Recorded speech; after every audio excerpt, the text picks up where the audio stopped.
రాత్రి కాల సమయమున మన పరలోకపు తండ్రికి స్తోత్రము ఘనత కలుగును గాక. ప్రభునందు ప్రియులారా, ప్రభు పేరట మీకు నా ప్రేమ వందనాలు తెలియచేస్తున్నాను. ఇర్మియా గ్రంథం 32:19 ఆలోచన విషయములో నీవే గొప్పవాడవు, మా క్రియలు జరిగించు విషయములో శక్తి సంపన్నుడన్న మాట ఈ అధ్యాయములో మనం ఈ రాత్రి చదువుకున్నాం.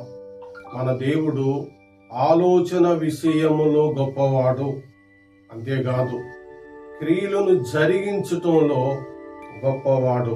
టోటల్గా మనము చెప్పాలంటే మన ప్రభు ఎలాగ గొప్పవాడు, లేక ఎవరికంటే గొప్పవాడు అన్న దానిని ఆలోచన చేద్దాము రండి. యోహాను సువార్త 4వ అధ్యాయము 4వ వచనంలో ఇలాగా చెప్పినారు, మీలో ఉన్నవాడు లోకములో ఉన్నవాని కంటే గొప్పవాడు. లోకంలో ఎవరున్నారు? అపవాది. మన ప్రభు మనలో ఉన్నాడు. మనలో ఉన్నవాడు గొప్పవాడు. ఆయన క్రియలలో శక్తి సంపన్నుడు అని రాయబడి ఉంది, ఇందాక చదువుకున్నాం.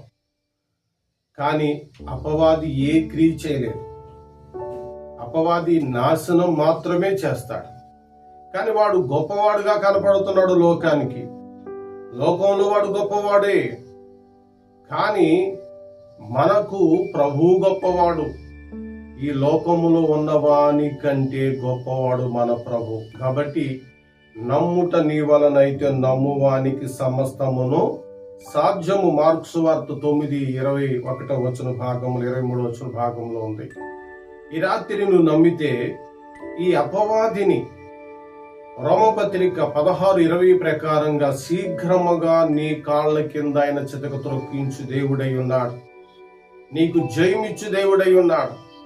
రోమీయులకు రాసిన పత్రిక 8వ అధ్యాయం 28వ వచనములో దేవుని సంకల్పము చొప్పున పిలువబడిన వారికి మేలు కలుగుటకై సమస్తమును సమకూడి జరుగుతున్నవి అని రాయబడి ఉందండి. అంటే ఈ రాత్రి లోకంలో ఉన్నవాడు నీకేమి సమకూర్చలేడు, గాని నీలోనున్న నీ దేవుడు అధిక శక్తి సంపన్నుడు గనుక సమస్తాన్ని సమకూర్చి నడిపించు దేవుడై ఉన్నాడు.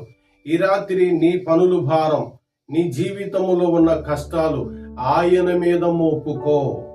48వ కీర్తన 1వ వచనం, యెహోవా గొప్పవాడును బహు కీర్తనీయుడై ఉన్నాడు. ఆయన గొప్పవాడై ఉన్నాడు, బహు కీర్తనీయుడై ఉన్నాడు. కాబట్టి మనలోనున్న దేవుడు గొప్ప దేవుడై ఉన్నాడు.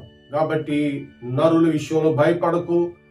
అలాగే ఏదో జరిగిపోతుందన్న అధైర్యానికి గురి కాకు. ఏ విషయంలోనూ కూడా అన్ని విషయంలో నిన్ను ఆదుకునే దేవుడు. కాబట్టి నీలో ఒకటే, నమ్ముట నీ వలనైతే నమ్మువానికి సమస్తమును సాధ్యం. ఈ రాత్రి నమ్ముకొనుము, ప్రభువుకి నీ హృదయాన్ని అర్పణ చేసుకొనుము. ప్రార్థన. ప్రేమ నమ్మకమైన మా తండ్రి, మీ ఘనమైన నామమునకు స్తోత్రాలు నాయనా. అవును, నీవు లోకములో ఉన్న ఆ అపవాది కంటే నీవే గొప్పవాడువు. అపవాది నీకు లోబడవలసిందే. అపవాది నీ బిడ్డల కాళ్ళ కింద నువ్వు శీఘ్రముగా చితకు త్రొక్కించే దేవుడు నాయన. నీ యొక్క బిడ్డలకు సమస్తమును సమకూర్చి జరిగించేవాడువు.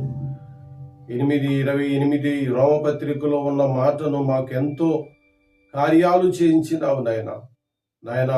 శత్రువు మా మీదకి దాడి చేసి మమ్మలను పాడు చేయాలనుకున్నప్పటికీ కూడా నాయన అదే శత్రువు ద్వారా మాకు అన్ని మేలులు జరిగించే దేవుడుగానున్నావు. ఈ రాత్రి ఈ వాక్యం విన్న నీ ప్రియ బిడ్డలకు మీ ఆత్మ సహాయము దయచేయండి. పరిపూర్ణమైన నమ్మకంలో నీ బిడ్డలు ఉండి నీ బిడ్డలు గొప్ప కార్యాలు చూసే భాగ్యము దయచేయండి.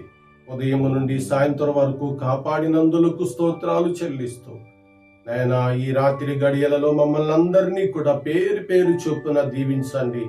మా కుటుంబ అవసరతలు అక్కరతలు తీర్చండి. మీ యొక్క కుమారుడిని యేసుక్రీస్తు 2వ రాకడ కొరకు సిద్ధపరచండి. మాలో నమ్ముకొనని వారు నమ్ముకునేలాగా చేయమని, మా గృహ అవసరతలన్నీ తీర్చమని యేసుక్రీస్తు ఘననామములో ఈ ప్రార్థన అడుగుచున్నాము తండ్రి. ఆమేన్. మన తండ్రి అయిన దేవుని దయ సదాకాలము మీకు తోడుగా ఉండి నడిపించును గాక. ఆమేన్. అందరికీ వందనాలండి. గుడ్ నైట్ అండి.